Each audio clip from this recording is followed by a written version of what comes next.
Hello friends, आज की कहानी है ससुराल और मायके। एक औरत की दर्द भरी कहानी। ससुराल में वह पहली सुबह मुझे आज भी याद है। कितनी घबरा कर मैं उठी थी, यह सोचती हुई कि कहीं देर ना हो जाए। सब ना जाने मेरे बारे में क्या सोचेंगे। केवल एक रात ही तो नए घर में कटी थी और इतना सब कुछ बदल गया। जैसे आसमान में उड़ती चिड़िया को किसी ने मोती के लालच देकर पिंजरे में कैद कर लिया हो। शुरू के कुछ दिन तो यूं ही गुजर गए। एक दिन हम बाहर घूमने गए।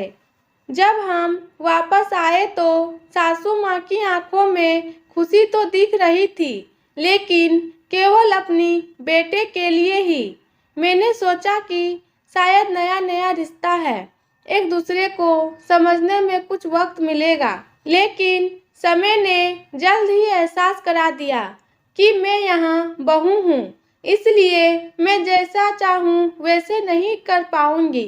कुछ कायदा और मर्यादा है जिसका मुझे पालन करना होगा, जैसे कि धीरे धीरे बात करना, धीरे से हंसना, सबके खाने के बाद खाना खाना।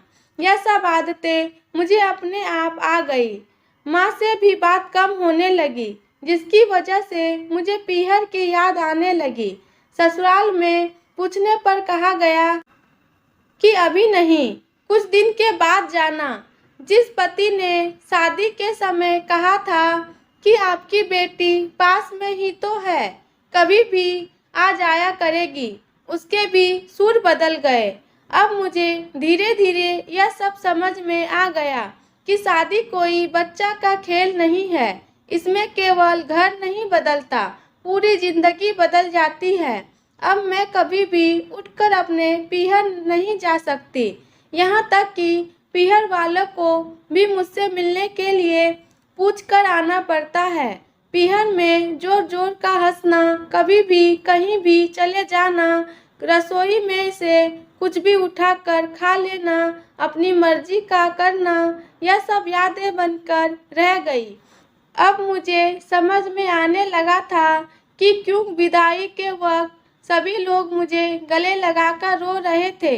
असल में मुझसे दूर होने का एहसास उन्हें हो रहा था, लेकिन एक और बात थी जो उन्हें अंदर ही अंदर परेशान कर रही थी कि अब जिस सच्चाई से मुझे इतने दिन दूर रखा गया था, वह सच्चाई मेरे सामने आने वाली है। पापा का यह झूठ कि मैं उनकी बेटी नहीं बेटा हूँ, अब और दिन नहीं छुप पाएगा, जो कि उनकी सबसे बड़ी चिंता थी कि अब उनका बेटा जिसको कभी भी बेटी होने का एहसास नहीं कराया था, जीवन में इतने बड़े सच के सामना करने जा रही थी। वही माँ को भी चिंता सता रही थी कि उनकी बेटी अभी तक कोई काम भी नहीं किया करती थी, अब वह पूरे परिवार की जिम्मेदारी कैसे उठाएगी। सभी लोग मेरे इस विदाई और पराये होने का दर्द जान रहे थे, सिवाय मेरे, इसलिए वह सभी लोग रो रहे थे।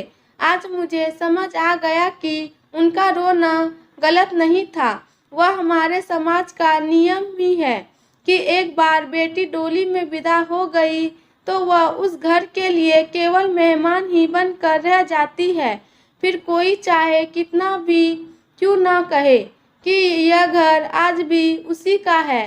सच तो है कि अब वह कभी भी यूं ही अपने पीहर नहीं जा सकती, चाहे कितना भी समस्या और परेशानी क्यों ना आ जाए। मुझे ही हल करना है, हंसते हुए या गम छुपाते हुए। उम्मीद है कि आपको मेरी ये छोटी सी स्टोरी पसंद आई होगी। यदि आप मेरे चैनल पर नए हैं तो चैनल को लाइक और सब्सक्राइब करें और पूरी वीडियो देखने के लिए बहुत बहुत धन्यवाद।